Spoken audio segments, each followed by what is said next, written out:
Rusia kirim pesawat pengebom ke Indonesia. Australia waspada pangkalan udara Australia meningkat kewaspadaan menyusul Rusia yang melakukan latihan militer di perairan bebas di utara Papua dengan mengirim 2 pesawat pengebomnya. Awal Desember lalu, Rusia melakukan latihan militer di wilayah perairan netral di luar Indonesia dengan turut mengirimkan 2 pesawat pengebom jenis Tu-95MS. Menurut Kementerian Pertahanan Rusia, pesawat pengebom tersebut mampu membawa persenjataan nuklir mengangkut lebih dari 100 personel.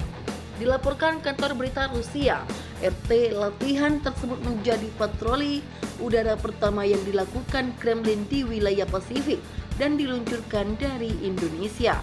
Pakar Keamanan Nasional Peter Jennings dari Institut Kebijakan Strategis Australia mengatakan, melalui latihan tersebut Rusia menunjukkan ingin memperluas pengaruhnya ke bagian lain dunia.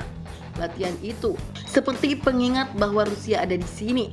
Mereka ingin berperan dalam keamanan di wilayah Pasifik dan menggunakan kekuatan militernya untuk menunjukkan hal tersebut, ujar Jennings kepada ABC. Pesawat pengebom Tu-95MS tersebut berangkat dari pangkalan di Pulau Biak yang masuk wilayah Indonesia dan mengudara selama sekitar 8 jam.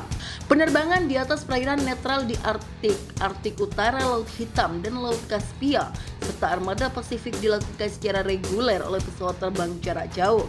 Semua misi yang dilakukan Angkatan Udara Rusia sesuai dengan hukum udara internasional, kata Kementerian Pertahanan Rusia dalam sebuah pernyataan dilansir The Guardian.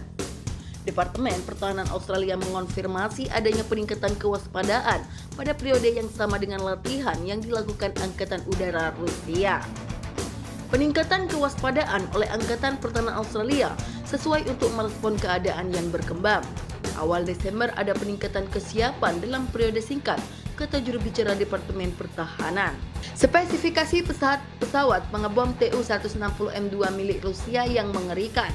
Rusia punya pesawat pengebom dijuluki Tu-160M2 yang masih jarang digunakan di medan pertempuran. Pesawat telah melakukan penerbangan pertamanya pada Januari 2022. Setelah sekian lama dikembangkan dan dimodernisasi, pembom strategis Tu-160M2 memiliki desain yang hampir identik dengan pendahulunya. Tu-160 milik Soviet hanya saja dikeluarkan terbarunya Tu-160M2. Dilengkapi dengan slot pembawa senjata utama serta peningkatan avionik. Uji coba penerbangan Tu-160M2 pertama kali dilakukan pada Januari 2018 lalu.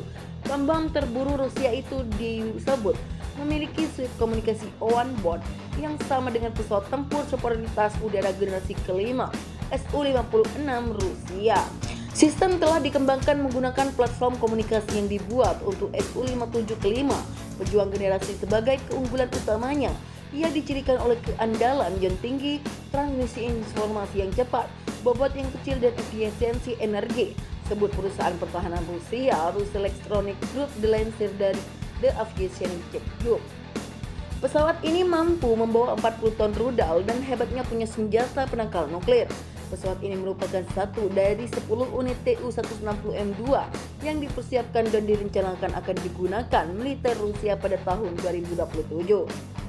Tu-160M2 pada dasarnya adalah prototipe varian generasi berikutnya yang blackjack dan mewakili upaya besar yang dilakukan Rusia untuk memodernisasi armada pembomnya.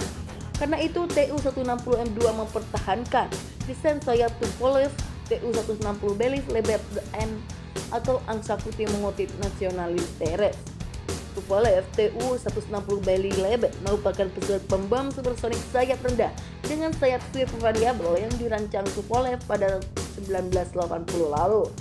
Faktanya seperti yang dikatakan Michael Kaufman, seorang ilmuwan peneliti yang berspesialisasi dalam urusan militer Rusia di Pusat Analisis Angkatan Laut adalah kepada The National Interest mengungkapkan spesifikasi baru Tu-160M2 melibatkan insinyur Rusia yang handal, dan pesawat ini adalah sesuatu yang dirahasiakan oleh industri pertahanan Rusia dalam beberapa waktu.